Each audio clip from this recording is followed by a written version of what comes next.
Leanne, thank you very much indeed. And you were busy talking about currency fluctuations. That is statistic all on its own, and it's quite frightening what's just happened to the rand. But let's hope that over time these things balance themselves out. We keep our fingers crossed, but certainly if you're traveling this Christmas, you're going to have to fork out quite a bit when you buy US dollars. But anyway, we're talking about the use of statistics, particularly in the 21st century. Things have changed, technology has changed, and now suddenly we've got ways to make statistics come alive and become a little bit more useful. I guess all in a bid to make a society statistically more literate. Well, somebody who's able to do that is one of our guests, Mr. Ola Rosling. And he joins us now, and he's going to present something to us, hopefully, that will shift our minds a little bit around statistics. Ola? Thank you very much. I come from a Swedish foundation, a non-profit, an educational non-profit called Gapminder. We are making statistics understandable. So basically, I want to sum this presentation up by the end by asking, what is the alternative to statistics? But let me start by asking you a few questions. You have all received these kind of polling devices. I'm going to ask you knowledge questions, and I want to start with this one. How did deaths per year from natural disasters change in the last century? Globally, the number of deaths from things like droughts, flooding, storms, earthquakes, how many die every year? What's the trend over 100 years? The big picture now. Did the deaths per year double? That would be alternative A, and you click the three top buttons here, A, B, C. The B is, did the trend remain the same, more or less the same amount of deaths every year over 100 years? Or did it decrease to less than half? What do you think? Please answer A, B, or C, and you can click now, please, on this. And I'm not receiving anything.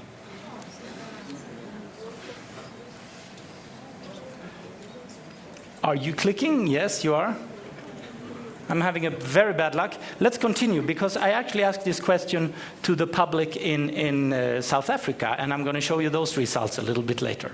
Can you try this question? Women aged 30 years old, how long have they gone to school on average in the world as a total? Did they spend 7 years in school, 5 years in school, or 3 years in school on average? Women's length of education. There is a little hint here saying that men of that age spent 8 years in school. So A, 7 years, B, 5 years, or C, 3 years. What do you think? Okay, let's move forward, and I want to show you the results. And I think, unfortunately, that my beautiful technology here failed this moment, and it's probably because of me. It is plugged in. Yes, the USB is plugged in. We are just very unlucky today. Actually, luck happens all the time, sometimes in the wrong direction. So let's look at the results. If we look at this first question, now I'm going to show you the facts. So I'm comparing perception against facts. In 100 years ago, year 1900, there were 500,000 people dying every year from natural disasters in the world. The world was a terrible place, okay? We asked this question, did it half, was it stable, or did it double? And in Sweden, the public answered like this. Okay? Half of the population in my country, Sweden, thought that over 100 years it doubled. Only 12% thought it halved, and the rest of them in the middle. Now let's look at the data, because that's the evidence. We got pretty good data over time. Before Second World War, the trend was pretty stable, but after the Second World War, look at this drop. Today, the amount of people dying from natural disasters every year is far below half of 100 years ago. The trend has dropped tremendously across the world. We see it still in the news. It's terrible, all those deaths. But compared to historic dates, it's nothing. It's very, very low, because mankind is prepared. Every year we have a winter storm across Sweden, but we don't die any longer. We are prepared. It's a natural disaster on a yearly basis. So you see, only 12% of the Swedish public said this was the right answer. Then we went to the zoo in Stockholm. We got some monkeys in the zoo, and we asked them. And it's very, very surprising numbers, because 33% of the chimpanzees in the zoo got it right, just by random. You ask a monkey to pick A, B, or C, and 33% are going to pick. How can the Swedes be worse than the chimpanzees? There is obviously no knowledge in the Swedish public, right? There's tons of misconceptions and ignorance that make the Swedish public score worse than chimpanzees. So then here in South Africa last week, we asked 1,000 people in an online poll what they think is the right answer. And now I'm going to disclose the ignorance of South Africa for you. Let's see if you're better than the Swedes. Yes, you are. South African public was actually better than the Swedes. But unfortunately, you should never compare yourself to the Swedish population. It's much better to compare yourself with the chimpanzees, and you're not even close. Okay? So in South Africa, natural disaster deaths is still exaggerated in the public mind as something very terrible. So these terrible things get exaggerated. Let's look at the next question, the one that we asked about women in school. So looking at the statistics here, I told you that men at that age, they went 8 years to school. Now the question is, how big will the bar be for the women? And we asked the Swedes in Sweden the same question again, and you kind of get a hint here. What is the right answer? It's where the Swedish public don't think it is, you know. And we look at women in school. How long did they go to school? And these are 30-year-old women of today. Yeah, a big applause, because women are catching up.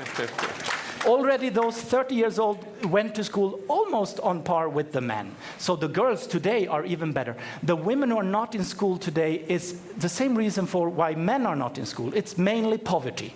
Gender equality, inequality is not such a big explainer of girls out of school. Poverty is a much more strong reason. And we wish to look at this in South Africa. Well, we actually went to the USA and we asked the same question. And in USA, 24% of the public got this right. How come? We ask ourselves. Swedes are supposed to be more knowledgeable than the US public we think of as very ignorant. Well, they are probably more like the chimpanzees then, you know? Let's look at South Africa, and I'm very impressed by this result, because you actually beat the chimpanzees on this knowledge question. That has never happened before in our polls. It's very nice to see that public education is far more needed in Sweden and in USA than in South Africa. Of course, that number should be 100%. So this is the kind of work that we're doing, and we're asking these kind of questions just to confirm that there is missing knowledge. And it's not just missing knowledge, it's active misconceptions that make people score so terribly bad. So let me show you what the world looks like. Why are people so bad in these questions? I'll give you a quick run through of the kind of softwares we are providing. These are free on our website. It's a non-commercial foundation. This is the world in one example of how you can see all the countries in the world. And we got rich countries to the right and poor countries to the left. It's GDP per capita on that axis. Up is long life expectancy, down is low life expectancy. So this is like a world map with all the countries with income and health. So you got rich and healthy up in that corner. But the important thing here is that we got countries on all levels. The size of the bubble is the population. It's not a divided world in two groups, the rich countries and the poor countries. That's a misconception which make people answer wrongly on our questions. You can see that the majority of the world population live in the middle. And this is where we have South Africa today. Let me bring South Africa and the rest of the world back in time for you to see how the world has changed. Because this is the most exciting thing with statistics. They change Mathematics and chemistry and physics, well, they invent a few things, but they don't really change. Social science needs to change its facts all the time. Look at the world 200 years ago. Let me bring the world back, with South Africa selected, and the rest of the world going back, and they all disappeared, because 200 years ago, all countries were on a lower health level than the countries today. So this is where we find all the countries 200 years ago, and I'm going to play the world forward for you and tell you why statistics are needed to understand the world, because what we see in our daily life is nothing. What we see on the news is exaggerated. The only way to have a fact-based worldview is by looking at data, and we need to bring the data about the world into the school. Let me play the world forward for you. 200 years of human change. We were poor and unhealthy. All of us were living on 30 in life expectancy 200 years ago. Then something started to change before the Second World War. You can see how we got the Spanish flu dipped a little bit. We got rich European countries here, and this is the moment when the Europeans thought they were superior, just because they got richer a little bit first. Now, let's see what happened. The rest of the world starts catching up. In the Second World War, the world looked like this. We had a bunch of poor countries down here. They were labeled the developing world. But since then, the world has changed. Look at China and India and all the other African countries over here. Not only South Africa, but all the other ones. There is HIV/AIDS bringing South Africa down. This is what the world looks like. This static image, let me play the end again. You can see how all those bubbles are changing all the time. The world is not a static place, it's changing. 10 years from now, this image will be wrong. The world will have changed. And South Africa, if I play with the trail to see where will South Africa be next, we can go back to, say, 1940, 1948 more or less. Year by year, this is the struggle of the South African population, reaching higher life expectancy. And then you see all the time at the bottom of the other bubbles. On that income level, the other countries have had a longer life expectancy all the time, also today. And then unfortunately came HIV/AIDS here,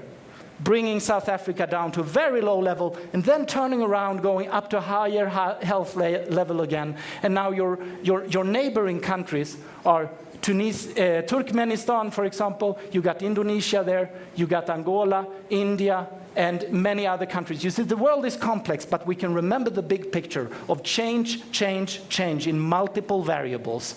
And hopefully, in 20 years, we will see South Africa up here, more or less, where we have Russia, Cuba, and Portugal. It's not so far away. 15 years from now, you can be there is no doubt. Okay, so just to sum it up, knowing the world without statistics is impossible. You're going to fall into the traps of exaggerating what you're afraid of and thinking of dichotomies, rich and poor countries, and that we can measure by asking people their knowledge. Thank you very much. Thank you very much indeed. And again, I think sometimes when a picture is worth 1,000 words, when you start to look at some of this information in a visual way, suddenly it starts to take a different kind of life. We'll explore a little bit more after this commercial break, and when we come back, we'll get one more presentation from our other two guests, and just get another sense before we start taking your questions on Twitter at Morning Live SABC, #TNA BuzzBrief. Let's take a break. We'll see you after this.